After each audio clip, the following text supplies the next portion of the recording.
If you then go to importing data, we also looked at that, and I've kept some of the data here. So for instance, I'm just gonna open up my lovely data2. You might remember, lovely notepad.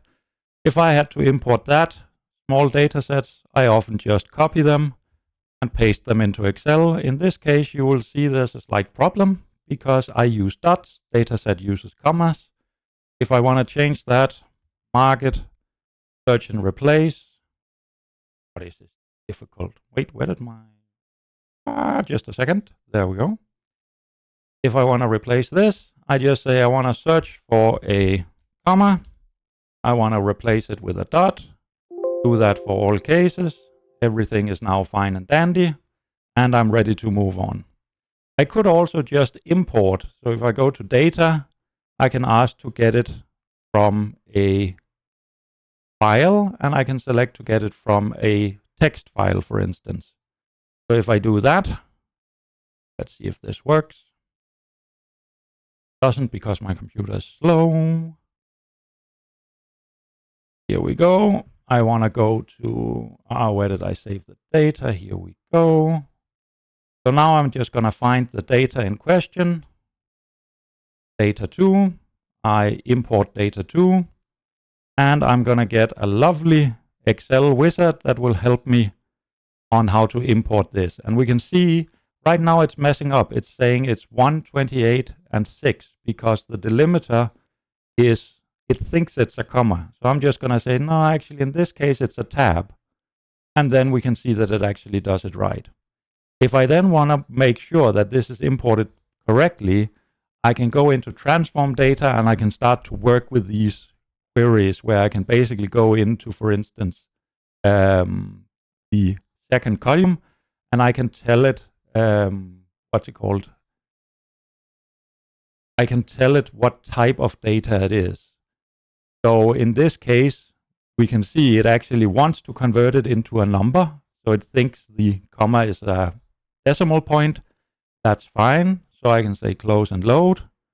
And hopefully, here we go. It has now imported my data nicely. I can do the exact same thing for the data3.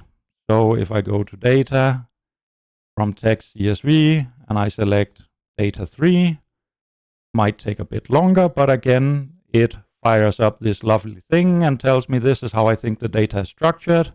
I can look at it and say, yep, that actually looks fine. Let's just check if we go to transform data in column 5. What do we have here? It's saying it's text. What if I want it to be number? I'll admit this is not something I've done a lot. Oh dear, that doesn't work.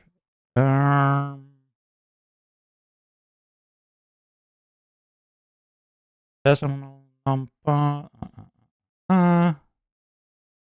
Somewhere you can select what you want to use as a decimal point.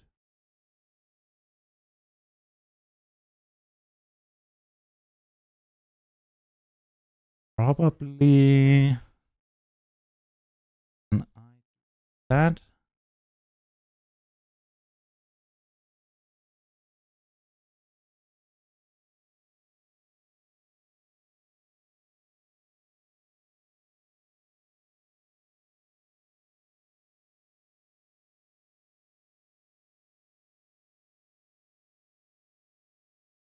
Yeah, I'm going to have to play around with this a bit. I'm not used to the new version of importing the data files into Excel.